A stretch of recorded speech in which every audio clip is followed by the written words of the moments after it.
विद्यार्थियों, welcome back in exercise 5.3 question number 6। विद्यार्थियों, last period में आपने क्वेश्चन नंबर 5 का सवाल देखा और आई होप कि आपको सवाल समझ में आया है।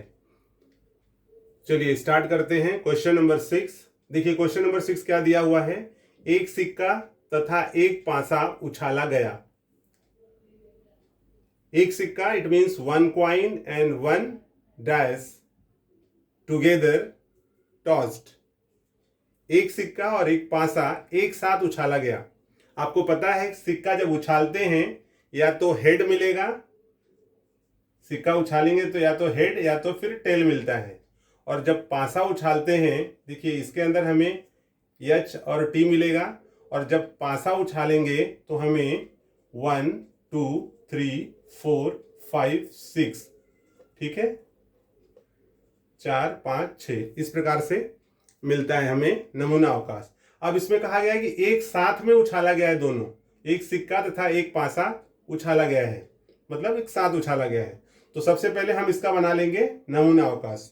तो आइए देखते हैं कि नमूना अवकाश क्या बनेगा। तो विद्यार्थियों आप देखिए यहाँ पर, यदि इसका हम नमूना अवकाश बनाते हैं तो ये हमें मिलेगा एक सिक्का एक पासा उछालने पर। तो यहाँ हम लिखेंगे एक सिक्का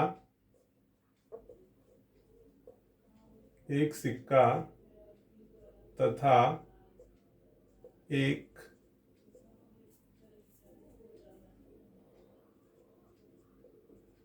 पासा उछालने पर। ओके, अगर इसको हम उछालते हैं तो हमें नमूना अवकाश क्या मिलेगा। तो जैसे H1 H2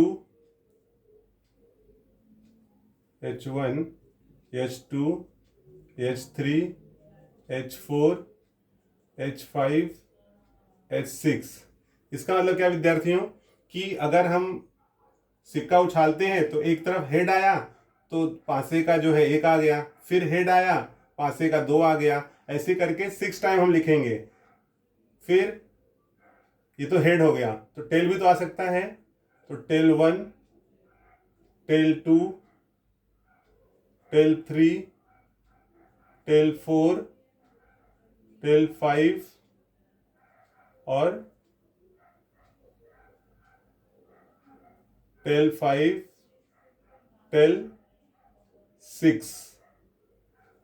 तो विद्यार्थियों आप देखोगे नंबर ऑफ एस कितने मिल रहे हैं हमें, 1 2 3 4 5 6 7 8 9 10 11 12। अब ये कैसे आ रहा है स्टूडेंट्स, मैंने आपको समझा दिया है कि एक सिक्का मतलब हेड एंड टेल और एक पासा मतलब 1 2 3 4 5 6। अगर ये एक सिक्का और एक पासा एक साथ उछालते हैं तो जैसे यहाँ पर अगर सिक्के का हेड आ रहा है तो पासे का एक भी आ सकता है हेड के साथ में, 2 आ सकता है, 3 आ सकता है, 4 आ सकता है, 5 आ सकता है, 6 आ सकता है, ठीक है। तो H1 H2 H3 H4 H5 H6। और जैसे हेड आया है तो टेल भी आ सकता है, tail 1 tail 2 tail 3 tail 4 tail 5 tail 6। तो ये हो गया T1 T2 T3 T4 T5 T6। तो टोटल जो नमूना अवकाश बन रहा है विद्यार्थियों वो बन रहा है 12। ओके, अब हम देखते हैं यहाँ पर घटना ए। तो फर्स्ट है यहाँ पर घटना ए में है विद्यार्थियों कि हेड और विषम संख्या, हेड एंड ऑड नंबर्स। तो यहां पर हो जाएगा घटना ए में चित्त तथा विषम संख्या मिलना। ओके, तो यहां पर A इक्वल्स टू, देखिए यहां पे क्या मिलना चाहिए, हेड मिलना चाहिए और विषम संख्या। तो हेड विषम संख्या H1, ये सम संख्या हो जाएगी, ये नहीं लेना है। हेड और विषम संख्या 3 हो गया, हेड और विषम संख्या ये।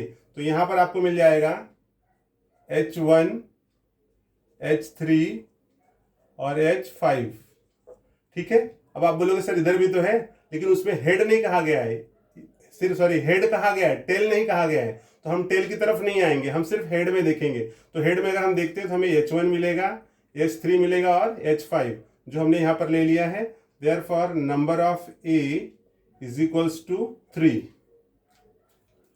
तो अब ये हो जाएगा यहाँ पर number of A is equals to 3, अर्थात ऐसे 3 घटनाएं हैं जिनको चित्त और विषम एक साथ में मिलेगा।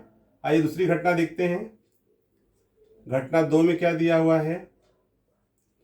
घटना बी में है एच या टी प्राप्त हो, संख्या सम हो। मतलब या तो एच या टी दोनों चलेगा, लेकिन साथ में सम संख्या होनी चाहिए।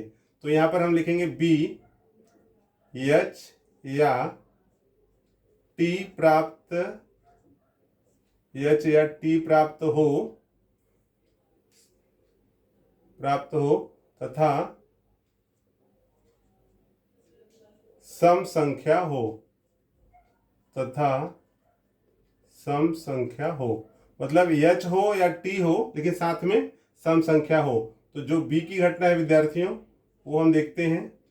तो एच या टी, जैसे एच के साथ में तो H2 मिल गया आपको, तो यहां पर हम H2 ले सकते हैं, ये सम है। फिर क्या है? H4 है, H5 नहीं है, H6 है, और उसके बाद में क्या है? T2 है, T4 है और T6 है।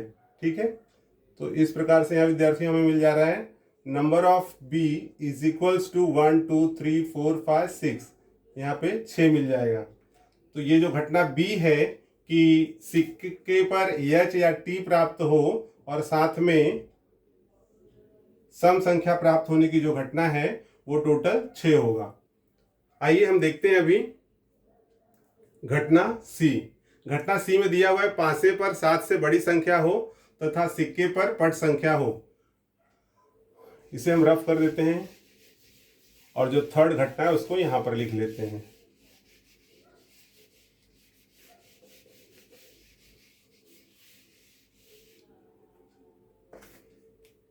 थर्ड घटना है विद्यार्थियों, यहां हम लिखेंगे घटना नंबर 3 सी।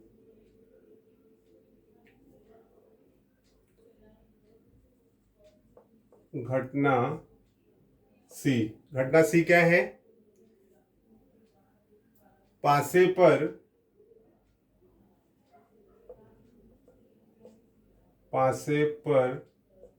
7 से बड़ी संख्या तथा पासे पर 7 से बड़ी संख्या तथा सिक्के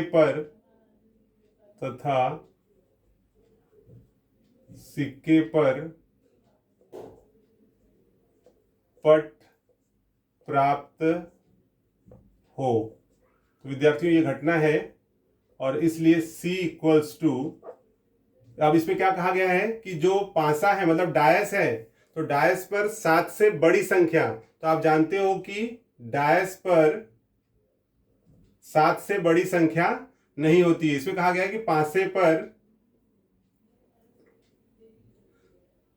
पर 7 से बड़ी संख्या, तो आप जानते हो कि 6 तक ही होता है, 7 से बड़ी संख्या तो होगी ही नहीं, तथा सिक्के पर पट मिले। मतलब यहां पर T6 है, उनको क्या चाहिए? क्या सवाल में कहा गया है कि T7, तो वो होगा क्या? इसमें नहीं होगा, तो ये आ जाएगा रिक्त, या हम इसको लिखते हैं C इक्वल्स टू, ये इसको ऐसा कर देते हैं, तो ये हो जाता है, इसका मतलब है रिक्त, या C इक्वल्स टू, ये हम ब्लैंक छोड़ देंगे तो इसको हम रिक्त कहते हैं। तो इस प्रकार से विद्यार्थियों यहां पर अगर हमें लेना होगा नंबर ऑफ C क्या होगा, तो नंबर ऑफ C कुछ भी नहीं अर्थात 0। तो number of C equals to 0। विद्यार्थियों यदि वीडियो पसंद आया है तो इसे लाइक करें, शेयर करें, सब्सक्राइब करें तथा बेल आइकन दबाना न भूलें, जिससे आपको नए सवालों के जो वीडियो हैं उसका नोटिफिकेशन प्राप्त होता रहे।